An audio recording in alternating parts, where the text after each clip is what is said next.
Professor साहब, America जो Iran को दुनिया का सबसे बड़ा खतरा कहता था, अचानक 18 घंटे में उन्होंने घुटने टेक कर मुज़ाकरात करने पर क्यों मजबूर हुए? और क्या मुज़ाकरात की शक्ल में ट्रंप को फेस सेविंग मिल गई? मिल गई, लेकिन उनका ख्याल था कि ये काम जल्दी से ख़त्म हो जाएगा वेनेजुएला की तरह 3-4 दिन में। उनको ये नहीं समझ आई उनकी, क्योंकि एडवाइज़र नहीं थे, प्रॉपर एडवाइस नहीं मिली कि ये फंस गए हैं। नेतन्याहू साहब ने उनको ज़रा ऐसा दिखाया इल्यूजन के फंस गए। अब 3 महीने 4 महीने इसकी पॉपुलैरिटी भी कम हो गई। उनको कोई ना कोई एग्जिट रैम्प चाहिए था। अब ये मुनासिब एग्जिट रैम्प पाकिस्तान ने अनेबल कर दिया है। तभी आपने जेडी वहाँ से अगर बात सुनी हो, उसने इतनी तारीफ़ की है पाकिस्तानी डेलीगेशन की और फील्ड मार्शल आसिम मुनीर की, कि कह रहा है मैं 2 लोग मेरे से बहुत करीब बाना है, एक हिंदू, एक इंडियन और एक पाकिस्तानी है। इंडियन उसकी बीवी है, पाकिस्तानी है फील्ड मार्शल आसिम मुनीर।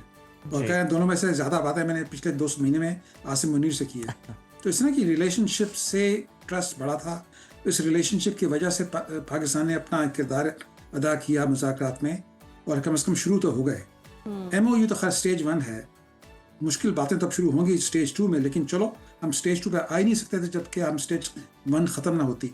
तो बड़ी अच्छी बात है, हम बड़े ऑप्टिमिस्टिक हों कि चलो बात शुरू हो गई है। जो पिछले वीकेंड पे जो बात हुई है काफ़ी कामयाब रही है कि कमेटीज़ बन गई, उसका स्केड्यूल बन गया, सुपरवाइजरी लोग एलोकेट हो गए, लबनान की बात भी इसमें इंक्लूड हो गई है। तो this is a very good start. बिल्कुल प्रोफेसर साहब, पाकिस्तान इस पूरे मामले में मेज़बान है। ईरानी सदर का आज पाकिस्तान आना कितना इंपॉर्टेंट है, कितना सिग्निफिकेंट है इस टाइम के अंदर, और कौन सी अहम मौशी सरगर्मियाँ हैं जिनका आगाज़ भी हो सका है और हो सकता है, और क्या हमें सस्ता तेल गैस मिलने की राह हमवार होती हुई आपको नज़र आ रही है? बिल्कुल आ रही है, और बहुत उम्मीद यही है ना कि देखें पाकिस्तान में जो एक बनी हुई थी एक पाइपलाइन ईरान और पाकिस्तान के दरमियान में ऑयल आने के लिए, वो चालूगार नहीं थी क्योंकि सैंक्शंस लगी हुई थी। अब जो सैंक्शन उठी हैं कि ईरान अपना ऑयल बेच सकता है किसी को भी, इंक्लूडिंग अमेरिका को भी बेच सकता है, तो इस लिहाज से पाकिस्तान में भी बेचना अब हो जाना चाहिए। तो वो तेल पाकिस्तान में आना शुरू हो जाए ईरान से, तो बहुत अच्छी बात है। उसमें कुछ हफ्ते लगेंगे, लेकिन काम तो शुरू हो जाए। तो दिस इज़ वेरी ऑप्टिमिस्टिक।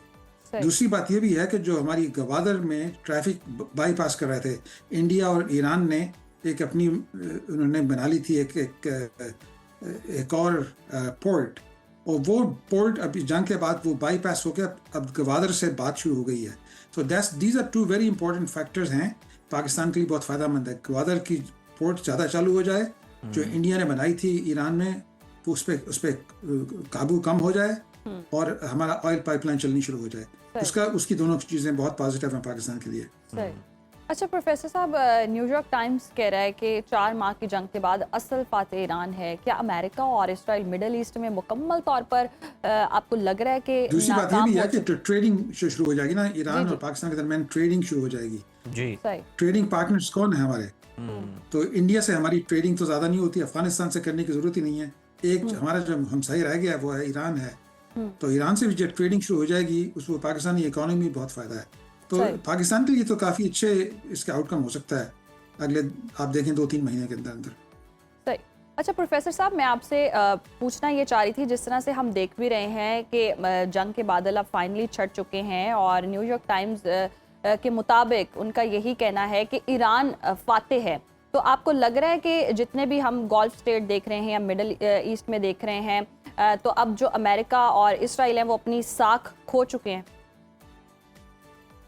काफ़ी हद तक ये बात सही है, क्योंकि ईरान मेरा ख्याल में जीत गया है। अब देखें ना, जनवरी में क्या सिचुएशन थी। जनवरी में स्ट्रेट ऑफ हॉर्मुज़ खुली हुई थी, अब दोबारा खुल गई।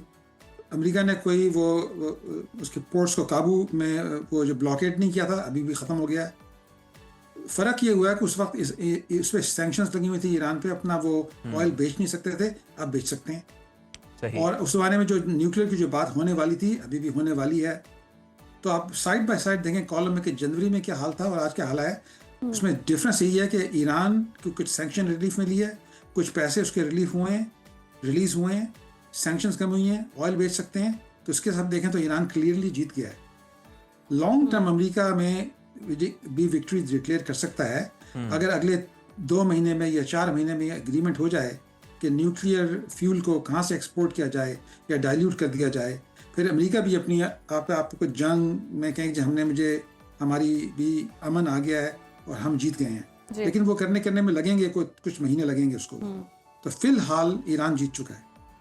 बिल्कुल बिल्कुल, और ज़्यादातर जो अमरीकी हैं वो भी इसी बात पर यकीन रखते हैं कि जी अमरीका जो है वो हार चुका है और ईरान जो है वो इस जंग के अंदर फातेह बनकर सामने आया। अच्छा प्रोफेसर साहब, जेडी वेंस का अगर हम बयान देखें तो लबनान का मामला बड़ा इंपॉर्टेंट है। जेडी वेंस ने ये बयान दिया कि इसराइल की सलामती के साथ लबनान का तहफ़्फ़ुज़ मुमकिन है।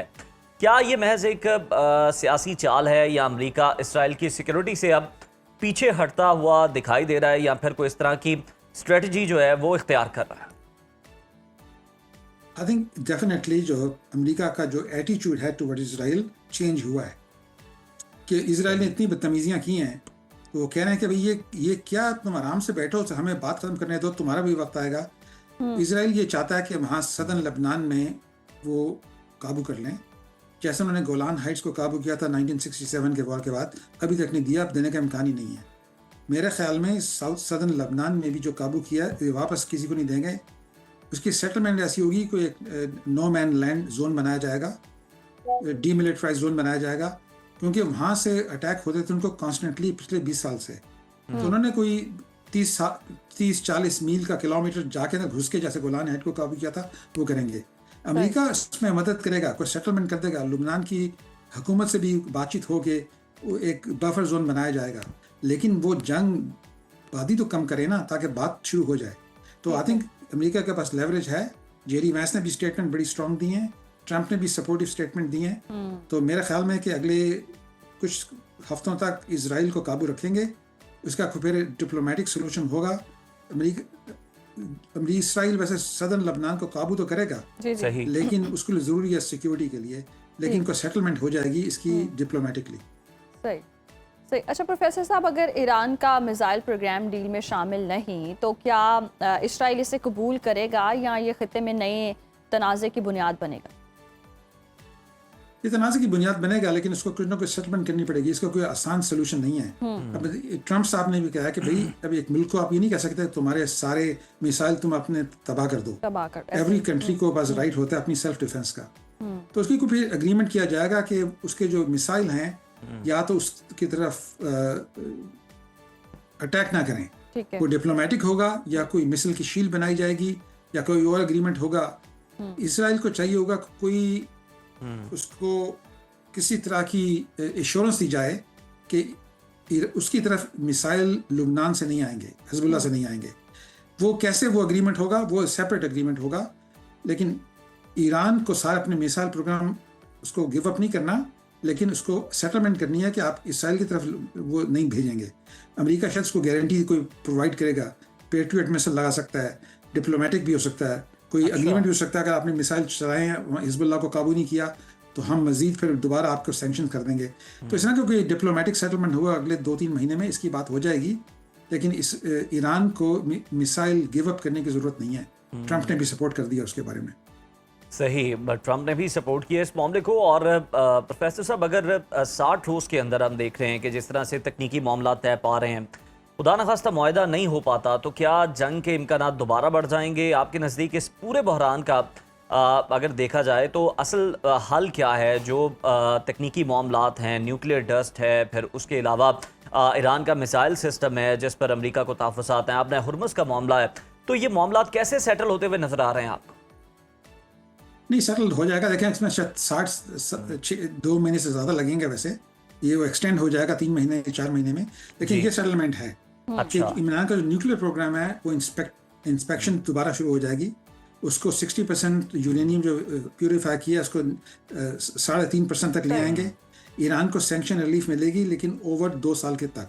पहले 20% लिफ्ट हो जाएंगी, अभी आगे वो कंप्लाई करते रहे। न्यूक्लियर को डाइल्यूट कर दिया और इंस्पेक्टर को आने दिया, फिर उसको 50% रिलीफ हो जाएगी।